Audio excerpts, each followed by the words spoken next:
everyone, welcome back. We have a reaction video for you today, and as you can see, I have a guest. Hello. This is Alex PADGETT. She is the co-founder of Educated Mess. It's a skincare line, and she's also a cosmetic chemist. We're gonna look at Alexis Ren, and Susan didn't know who that was. Sorry guys, She was like the original Instagram model. It's true. I have no idea who she is, but she's really cute.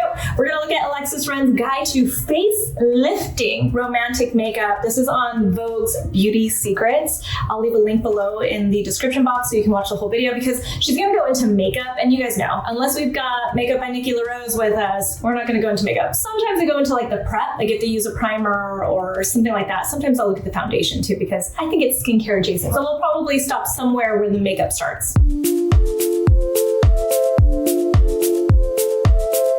Hi guys, it's Alexis Ren. I'm going to be taking you through my combination skincare and also a romantic makeup look. First up, we have the Mario Badescu Cleansing Oil. Okay, they go really fast. By the way, the Vogue videos like really don't let them explain anything. You know, the first thing I want to point out is whenever I watch these celebrity skincare videos, I feel like Mario Badescu within like the skincare community like lost some tracking. But when you watch celebrities, They love it. they always have. I've noticed that too. I've heard that Mario Badescu did update some of their old formulas. Yeah. So they might be pretty good. And this cleansing oil doesn't look bad. I think it's interesting because on the website it's like, this is a cleanser, makeup remover all in one. But I'm looking at these ingredients and I'm like, the emulsifiers they're using, I don't think are gonna, it's gonna leave a film on your skin. Yeah. So I thought that was interesting because I would still recommend a second cleanse. Almost all oil-based cleansers, I would say you're better off using it as a first cleanse with a water-based cleanser as a second cleanse. I agree. And there's a reason why you want to do that, right? Right. Like makeup, most of the waterproof ingredients that make a makeup stay on long are very easily dissolved in oil, not water. So, I mean, and surfactants in a water-based cleanser are going to help pull off some oil. But I think it's nice to help dissolve it first to make it easier to pull off with your second cleanser. Just going back to that cleanser, it's only $16. Yeah, I think it's a good one. With the polyglycerol 10 dioluent and all of the surfactants they're using are polyglycerol, I find that pegs, in my experience with like, I did a cleansing oil bracket, make the product like leave less of that film. So I would almost expect looking at this, that again, like I was saying, I definitely think you need a second cleanse. Like I recommend that with even the peg-based cleansing oils. Because it doesn't all have pegs in it? No, so I think they use the peg-free. But I find that, which is a trend. Yeah, it's a trend. Yeah. The pegs are just so robust, you know? Yeah. So. And if you guys don't know the background of why brands don't use pegs in their oil-based cleansers, there's chatter about whether microplastics that are in pegs, if they could be bad for the environment, but it's kind of inconclusive information. I think the main thing too is just that, so the PEG is a polyethoxylated glycol, and so in the process of making it, you're taking ethylene oxide and reacting it with a glycerin-based emollient, and that process has been shown to release a carcinogenic thing into the air if the process isn't handled correctly. So I'm like, you know, a lot of the processes, I would say with most manufacturers, are taking that into account when they buy the raw material, and I think it's a lot of fear mongering. This is called the Clean Skin Club. It is biodegradable. They're a wonderful company. I've been really stoked, and it has changed my skin texture, which is really interesting. My skin texture is so much softer now. Okay, I have thoughts about this, but I'd love to hear your perspective. So I have used like makeup remover towels and stuff before that actually I'm shocked how well they, like whatever the fibers are, the textiles, how well it can get makeup off. I haven't used any of the paper ones. I like those for like if you've rinsed off your face rather than using a towel that's going to be collecting bacteria, because I don't wash the face towel in my bathroom as often as I know I should. I know, you're so like once a week. It's really like once a week. You're so in your 20s. I am not. I just turned 30 like last week, Susan. Keep up. I'm just kidding. Anyway, I was gonna say, so I like the disposable ones, and they're biodegradable because they're not gonna be harmful for the environment, but they're also not gonna be collecting bacteria the way a towel would. Yeah. Do I think it's gonna remove all of her cleansing? I don't know. It's not. Well, okay, so I'll actually back it up a little bit. I want to hear your thoughts. So the whole point of those is that because people don't wash their hand towels or their bathroom towels enough, they have kind of promoted this as this is how you dry your face without transferring bacteria. Right. Yeah. So if you deal with acne, if you deal with like any kind of breakouts at all, you're avoiding that bacteria transfer. And so then you're going to end up with like cleaner skin. So it's Clean Skin Club, right? Yeah. But then that brings up this whole thing of like, well, you're throwing away these one-time use towels. Is this worth this? And then they're biodegradable. So is her face clean now that she just used that cleansing oil? I'm sure she broke down some of her makeup. Does she have something left over? She might. Probably, potentially. Does using like a towel, any kind of towel afterwards help? For sure. We've all had those nights where we like think we washed our face and then you use a towel and you're like, oh, it probably helps. Yeah, I think it helps. And it's interesting. They're cool. Sonia Dakar Super Clear. This is a wonderful treatment for preventing breakouts. Sonia Dakar Super Clear Serum. Yeah, so it looks like it's based on niacinamide and salicylic acid. That combo could be fine. It's just interesting to me. When I went to their website, everything is like acne fighting. And obviously we know salicylic acid can have some activity for acne, but you're not regulating it like a drug the way... Right, there's no drug facts on it, you're saying? Right, yeah. So like they shouldn't be saying acne fighting. And also, I'm just not sure that for the price, now based on where salicylic acid is on the label, it's definitely below the 1% line based on where it is below some thickeners. Okay. So I don't... Very mild. It's not a acne fighting level. Right. And then it has niacinamide, which I think can be kind of a good sidekick for something like salicylic. I don't know if it's going to be a hero for acne. So it's interesting that this whole serum is being marketed as an acne fighting serum when it's a small amount of salicylic and some niacinamide. If it works for her, that's great. I'm sure it's a great serum. Yeah. It sounds like a nice serum. Right. Nice ingredients in it. Yeah. They're probably very like anti-inflammatory. Yeah. Clearing and brightening. And I also know that there are reasons sometimes a brand wouldn't go through the FDA regulations getting the drug facts box, but still have money and time. Right. But like, but you can't call it acne. Yeah. And if you're gonna call it acne, please, for the love of God, put 2% salicylic. Right, because that's the level for acne clearing. I always love whenever I see Sonia Dakar in somebody's routine, especially an influencer or celebrity, you know that they're also going to the spa. So this is where these products would probably help, but it's probably in combination with the treatments. That's a good point. I had not thought about that. Yeah, so they like associate it with like my skin's doing better because I'm getting these treatments. Yep. And so I'm buying these products, which happens a lot just in general with spas, right? Next product is called the Stem Cell Transformer, Sonia Dakar. This is my baby. I'm almost out of it, unfortunately. Another Sonia Dakar product. Right. So confirm she's going to the spa to get treatments, which is not a bad thing, by the way. I've gone there for some treatments too. I love it. This moisturizer was interesting because I liked, I believe they're using recombinant H oligopeptide 7, which is like, I think that's human, it's like HGH, synthetic HGH. It's like a human stem cell factor? Yeah, it's one of those. I think that would be really good for someone with sensitive skin or some blemishes they're hoping are gonna speed up the recovery for. Yeah. I've never actually worked with that ingredient, but I think there's enough to have like promise that I'm like, this could be a decent moisturizer. Do I think it's worth $190-something? We tend to not think anything's worth that much money in skincare. Yeah, because then it's like if you just save your money every month, you get a treatment at the end of the year. Or more. Yeah. And take yourself out to a nice dinner. I think this is a decent moisturizer. There's promise. I don't know enough about the ingredient to be like, actually, yes, this is worth it. I've never used this product. From my experience with Sonia Dakar products, they tend to feel really nice. So I'm sure it's a really nice texture. She loves this one, as you can see. And you know what? If it gets a person to use a good moisturizer. I agree. But I've said that before too about sunscreen. I'm like, if you're using it, we're happy. Next up, we have the Dr. Loretta Concentrating Firming Moisturizer, Double Moisturizer. So with the Dr. Loretta Anti-Aging Repair Moisturizer, I think it's a good product. I like the tetrapeptide 21 they're using. Yeah. That's what's in like Youth to the People's cream, the polypeptide, whatever. Yeah, and I love that one. Yeah, it's a good one. And then it also has this antioxidant dimethyl-methoxychromanol, I believe. Yeah. So I like that ingredient a lot. It's been shown to have good brightening benefits, but it's also an interesting antioxidant because it's been shown to help cancel out like the reactive oxygen species and then also nitrogen and carbonyl. Yeah. So this like very broad spectrum against different pollutants. If you live in a big city or something. Like Los Angeles. Yeah. She's up. Yeah, exactly. So it's a good ingredient to incorporate and help, kind of reduce the likelihood of some of the dullness that you might be experiencing with, free radical exposure and stuff. Yeah. I'm kind of curious about the two textures of these moisturizers. I'm all about a double moisturizer. Right. Like I love to have a double moisturizing moment because I have dry skin. I'm also curious because it seems like these moisturizers might not be in the right order. Like I would have probably gone the other way, the Dr. Loretta first, then the other one looked thicker. And she used so much more of the other one too.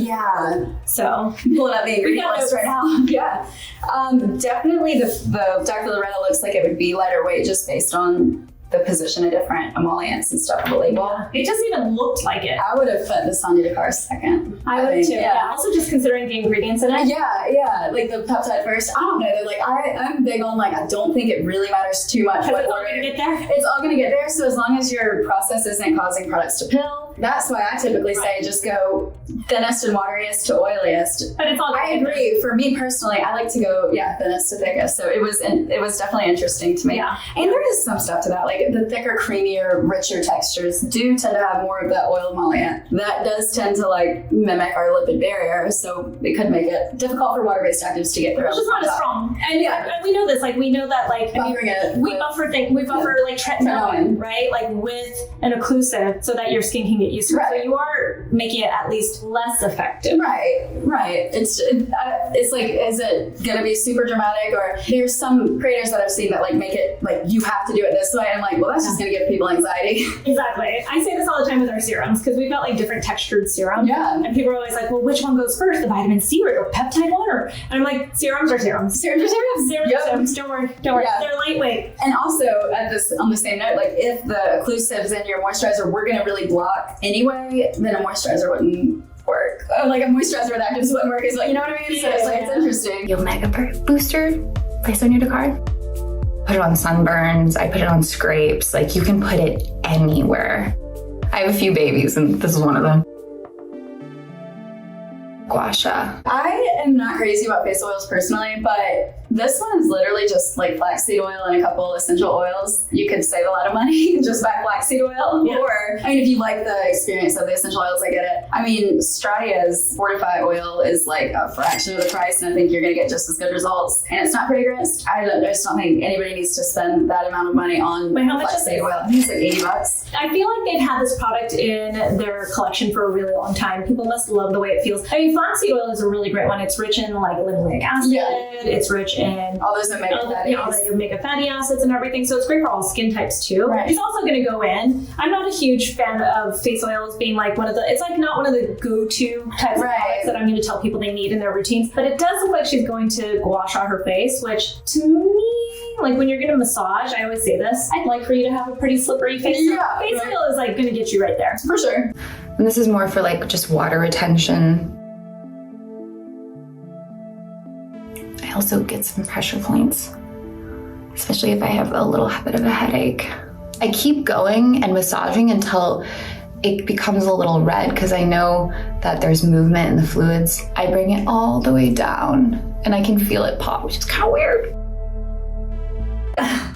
I always have a problem when I watch people Gua Sha their face. Not that I'm a pro Gua Sha. We've got the expert here today. She invented the Gua Sha. Which is why I don't Gua Sha. Right. There's a reason why you don't see me Gua Sha really, even though I have like 1,000 Gua Sha tools. It's like sent to me in PR all the time. Yeah, I believe that. There's definitely some interesting things about it. Is it meant for the face? Not as much. Like that whole pressure point thing, turning red. That's like the whole point of what I know of Gua Sha, right? Like it was supposed to be like where you had pain, like on your back. Okay. So like, you know, in Chinese medicine, how like there's cupping and all that stuff. They're trying to bring everything, that like blood flow to that area to like or even like acupuncture, like minor trauma to the area causes healing to the area. Okay. So Gua Sha stems off of that concept too a little bit. Honestly, I didn't know that was I'm just kind of like, we're moving stuff around. Yeah, no, so like, yes, you are getting some massage. Like, was she massaging? Absolutely. Right. Could you get gentle massage with like a roller or with your hand or like something like that? Yes. Yes. And I think that a Gua Sha tool should be used with a little bit more respect. And it's stiff for a reason. You are supposed to get to that redness. And so like, is that good for your face? Yes and no. Blood circulation, amazing, especially as you age. Right. Right? Like there are times where I look at myself in the mirror and I'm like, I'm gray. I need blood flow. Like, you know, she's 26 years old. And I think this is also the problem that I always see when it's like somebody in their 20s. Circulation shouldn't be a problem right now. Right. Collagen shouldn't be a problem right now, right? And so if anything, you're causing trauma to your skin that's unnecessary that could actually have a negative effect in the future. In the long run, yeah. I'm always really know, yeah, like what are you doing to your skin? Like I think at her age, you're like supposed to baby your face. Yeah, still just be like really focusing on keeping it as healed as possible. Is it good to have blood circulation? Massage and lymphatic drainage is amazing. Yeah. And she's sort of had a good technique, like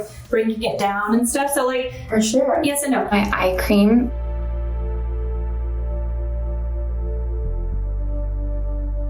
This is the most sensitive part of the face. Biologique Recherche. Yes.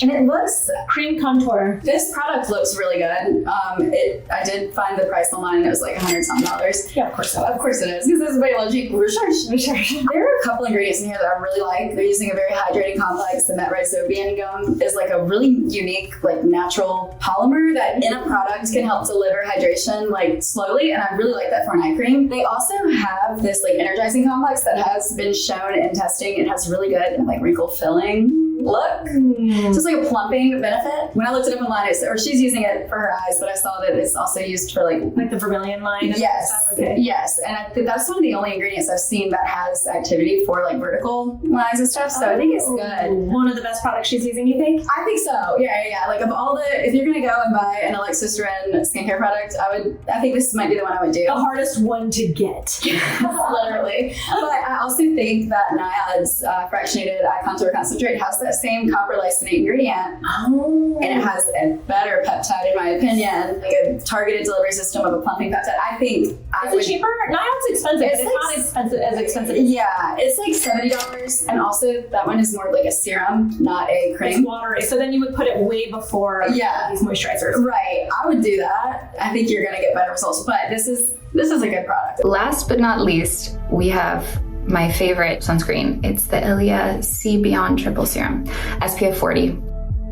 It's very oil-based, which I love.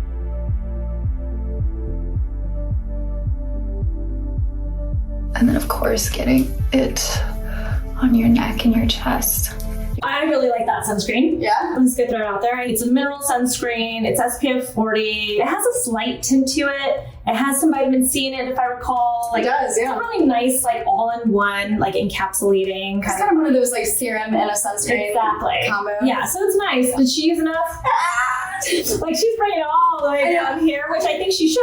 Right. But there's like two problems with it. A lot of it went on her hand. I used to be like, good, you're using sunscreen, awesome. And now I'm like getting to where I'm like watching how much they're applying, and I don't ever want to discourage someone from using sunscreen. Better than nothing. It's better than nothing. Know she's got it. Right. That sunscreen, I haven't used it. So I was interested in obviously it's water free. So I'm imagining it kind of has a heavy texture. It's actually lighter. Okay, so Okay. they've got a tinted mineral sunscreen that comes in a dropper. I've seen that one. And it's more of like a tinted moisturizer Okay. base. That is much heavier than that. Okay, because I This missed is that one. pretty watery, even Okay. though it is like slippery. Okay, so that's probably, I noticed one of the emollients they're using, the shea butter, apple esters, that is something that gives a very light texture. And then like one of the first ingredients is a blurring, almost oil absorbing polymethyl squalane. I'm not sure I'm pronouncing that right. Yeah. But so I'm imagining based on the level there, that could be why it feels light, but it's not mattifying. It's like, It's not mattifying. interesting. But it's not I just have to like get my hands on it to feel it. It feels like a watery oil. Okay, Makes sense. yeah. Like watery but oily. Like a heavy glycerin would feel like a watery oil. Maybe. It's like a watery oil, but you can tell there's inspiration from the other, and that's why I brought it up. Gotcha, that from makes the sense. other like tinted moisturizer Yeah. oil kind of product that they have. So she's using sunscreen.